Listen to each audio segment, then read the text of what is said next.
Salut, c'est John du Quarail, rencontre avec la démocratie directe. Je suis entre Chaillon et Heudicourt-sous-les-Côtes avec deux copains. Patrick et Mathieu. Donc on est au festival Sauterets et Potaillou.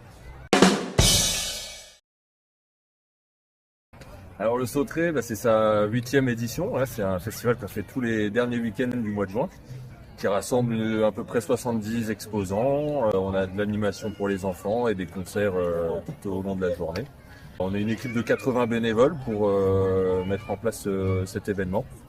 On peut dire que c'est encore une réussite. On voit derrière le magnifique site mélange musique et puis art aussi. Il y avait un musée d'art à ciel ouvert, mais voilà, la météo fait que. Et donc le Quarail aura lieu le week-end prochain, les 6 et 7 juillet, sur le même site. Donc grâce à l'organisation du Sauterets et Potaillou qui nous laisse une partie de leurs installations pour le chapiteau que vous voyez au fond, qui pourra servir pour les réunions et les assemblées plénières. Et quelques installations comme les toilettes sèches, les douches. Et un bar. Et un bar. Et une tente pour les repas. Donc vous serez accueillis ici.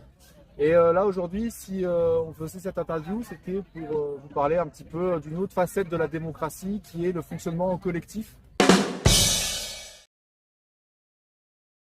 Alors moi, ça m'intéresse depuis très longtemps les pratiques de démocratie directe, mais et aussi dans les structures associatives, dans les collectifs, la prise de parole, la prise de décision, tout ça c'est vraiment des champs qui m'intéressent depuis très longtemps. Et moi, je viens aussi pour témoigner d'une petite expérience personnelle. J'ai participé à la création d'une AMAP. Donc une AMAP, c'est une association pour le maintien d'une agriculture paysanne. C'est-à-dire que ça met en relation des clients, on va dire entre guillemets, et des producteurs. Et avec des contrats, avec donc de la fourniture directe de nourriture essentiellement. À l'occasion de cette création d'AMAP, on s'est dit on va essayer de mettre en place autre chose qu'une association traditionnelle avec un président ou une présidente, secrétaire, trésorière, etc. Enfin le modèle un peu monolithique, pyramidal. Et donc là, à ce moment-là, moi j'avais proposé qu'on fasse un conseil collégial, c'est-à-dire qu'en fait, un certain nombre de personnes adhérentes de l'association sont porte-parole de l'association elle-même. Ça a très bien fonctionné parce qu'on était 60 personnes inscrites dans l'association et sur ces 60 personnes, 15 ont accepté de participer au conseil collégial. C'est plutôt une réussite, moi j'en étais assez content. Et donc, quand tu dis porte-parole, c'est aussi que ces personnes-là, elles décidaient collectivement des sujets qui concernaient la MAP. Absolument. La décision était pour tous les champs, en fait. Alors évidemment, comme une AMAP, on se répartit les références en fonction des producteurs, mais aussi pour l'animation elle-même de l'association, on avait voix au chapitre, donc à 15 personnes qui représentaient l'ensemble des adhérents. Ça veut dire 25% de représentants finalement. Alors c'est pas la démocratie directe intégrale, mais enfin ça prend ce chemin-là. Et c'est moi ce qui m'intéressait. Parce que depuis très longtemps, ça m'a intéressé, je l'ai dit tout à l'heure, à travers mes lectures, à travers mes envies, et surtout comment concrétiser cet aspect d'organisation différente finalement.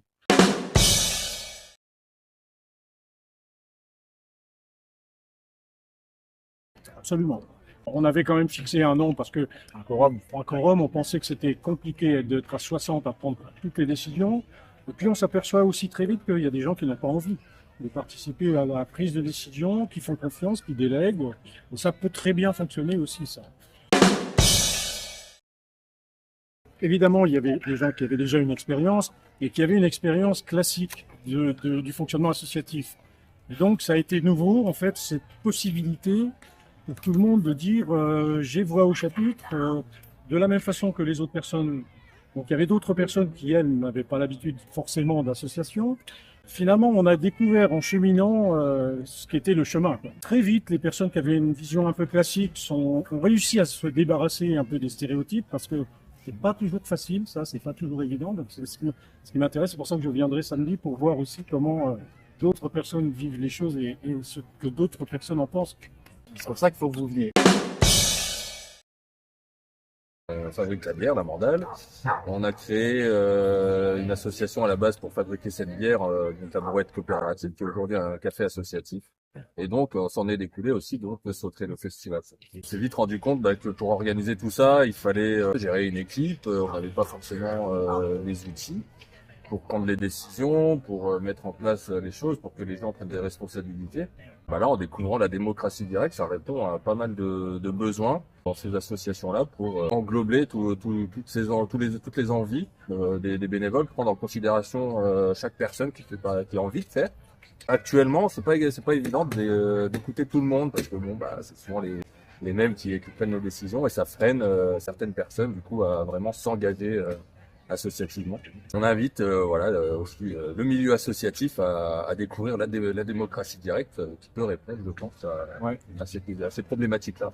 La démocratie directe, c'est pas uniquement décidé dans les communes, c'est aussi au quotidien, dans les collectifs, dans les associations, ça peut être au travail aussi. Comment on peut avoir des pratiques où chacun peut trouver sa place et petit à petit construire une société plus agréable pour nous tous, pour un avenir plus sympa.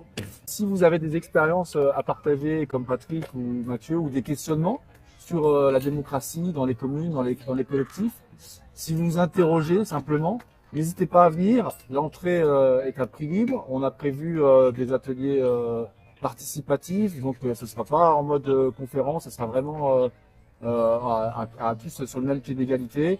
On aura une super cantine, on aura le soir atelier de danse traditionnelle, un petit concert, le bar avec la mandale. Ça sera ambiance champêtre comme le super festival Sauterelles et Potailloux qui nous accueille aujourd'hui. Et on sera ravis de vous accueillir les 6 et 7 juillet. Et si vous allez voter, faites votre procuration. Sinon, ça commence à 10h le dimanche, donc vous pouvez venir avant. Ou sinon, si vous venez les 2 jours, vous pouvez partir plus tôt le dimanche pour aller voter, il n'y a pas de souci. Et on vous encourage à y aller quand même. Donc, bonne semaine et au week-end prochain au Poirail. Salut, à bientôt.